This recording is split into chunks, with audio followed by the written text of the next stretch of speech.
রাধে রাধে বন্ধুরা, সবাই কেমন আছো? আশা করি সবাই ভালো আছো, সুস্থ আছো। আমিও অনেক ভালো আছি। এসআর অফিসিয়াল পরিবারে সকলকে স্বাগত জানিয়ে আজকে আবারও একটা ব্লগ নিয়ে চলে আসলাম। তো বন্ধুরা, সবাই আমার সঙ্গে থাকো, আশা করি তোমাদের ভালো লাগবে। তো সকাল সকাল ঘুম থেকে উঠেই দেখো রোজ দিনকার মতনই লেগে পড়লাম কাজে।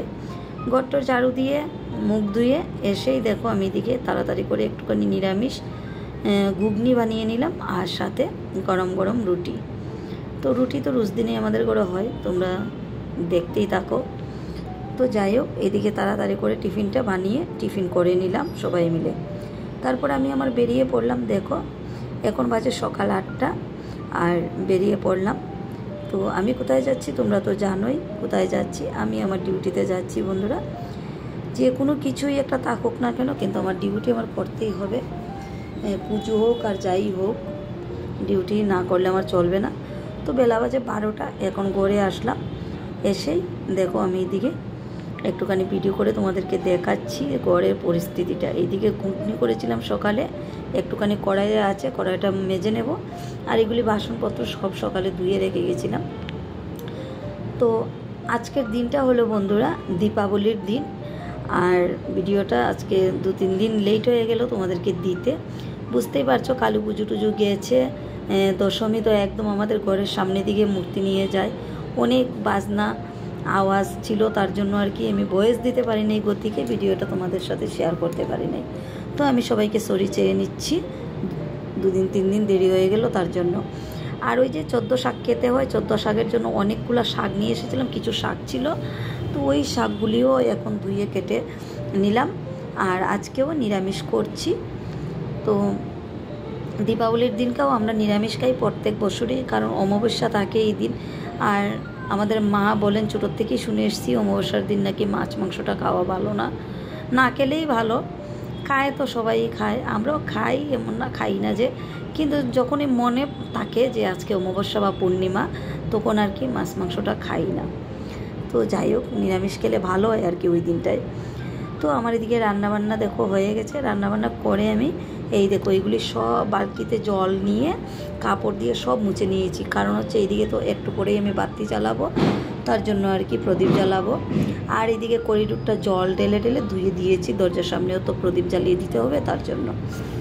তারপর কি করলাম, এইগুলি সব রেডি করে, এই বছর টুনি সেট লাগানো হয়নি বন্ধুরা। সবার বাড়িতে জ্বলছে, আমাদের ঘরে লাগানো হয়নি। আর আমার ছেলে, আমারও ইচ্ছে ছিল না লাগানোর, একদমই হাতে সময় নিয়ে কী করবো বলো।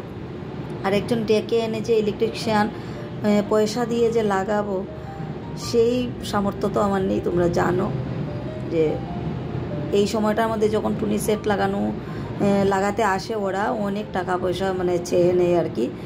তারপর আমি ভাবলাম দেখি আমি নিজেই লাগিয়ে নেব, বা দীপকে বললাম একটু দর তুই, তাহলে আমি দেখি চেষ্টা করি লাগাতে পারি কি না। আর আমার সত্যি কথা বলতে গিয়ে কারেন্ট আমি খুব বেশি ভয় পাই, কারণ কারেন্টের থেকেই তো আমার যত সমস্যা শুরু হয়েছে। কারেন্টে লেগে গেছিলাম, তার জন্য খুব ভয় পাই তার থেকে। তবুও একটুখানি ইসে করলাম, করে আস্তে ধীরে করে ইসে করে করে। আর ও দাঁড়িয়ে আছে, ও শুধু বলছে আমাকে, দেখবে মা, ভালো করে খেয়াল করে লাগাবে। তারপর তো লাগিয়ে নিলাম। দেখো খুব সুন্দর করে, ভালোই লাগছে। দেখো এতক্ষণ কেমন লাগছিল। আর এখন একটাই টুনি সেট লাগিয়েছি, দেখো কত ভালো লাগছে দেখতে। তো চলো এখন আমি গিয়ে একটু হাত পা ধুয়ে এসে তারপর প্রদীপ এগুলি রেডি করব। করে আর ওই মজা করছিলাম, বলছিলাম দেখ টাকা বাঁচিয়ে নিয়েছি, আমরা এবার ইলেকট্রিশিয়ান হয়ে গেছি, আমরাও সামনের বছর মা ছেলে গিয়ে লাগাবো অন্য জায়গায়, আমরাও টাকা ইনকাম করব, ওই কথা বলে বলে হাসছিলাম। তারপর দেখো এসে ধূপ ধুনা জ্বালিয়ে নিলাম, আর আমি একটুখানি সাজুগুজুও করে নিলাম। তো সাজুগুজু করার কারণ হচ্ছে, ভাবছিলাম এই শ্মশানে যাব, মায়ের মন্দিরে একটু বাতি দিতে। তারপর আর গেলাম না, যাওয়া হলো না। ওই উদ্দেশ্যেই শাড়ি লাগানো, পরে আর যাওয়া হয়নি। তো ওইদিকে দেখো আমি প্রদীপ সব জ্বালিয়ে নিয়েছি। আর সবাই কিন্তু সাহায্য করছে, সবাই লাগাচ্ছে, কিন্তু ক্যামেরার সামনে কেউ আসলো না আর কি, তার জন্য কাউকে দেখাতে পারিনি। আমি একা করি নাই, সবাই মিলেই আমরা কিন্তু সাজিয়েছি। তো যাই হোক, কেমন হয়েছে বন্ধুরা তোমরা একটু কমেন্ট করে বলবে, ঠিক আছে। আর আমি তো মোটামুটি সবার ব্লগই দেখে নিয়েছি, সবারটাই ভালো হয়েছে, সুন্দর হয়েছে, আমার থেকে ভালো হয়েছে। তো কারণ হচ্ছে আমি তো 2-3 দিন লেট হয়ে গেল ব্লগটা দিতে দিতে, আর সবাই তো আমার আগে দিয়ে নিয়েছে, তো আমি সবার ব্লগটা দেখে নিয়েছি আর কি। তারপর দেখলাম না, আমার থেকে সবারটাই ভালো হয়েছে। তো যাই হোক, দেখো এদিকে দীপ তো একদম বম ফুটানোর মধ্যে একদম ব্যস্ত হয়ে গেছে। আর উনি দেখো, উনি অনেক ভয় পায়, তারাবাতি জ্বালাতেও ভয় পায়, তো জ্বালাচ্ছে আর কি। তো ব্লগটা শেষ করে সবাই ভালো থেকো, টাটা।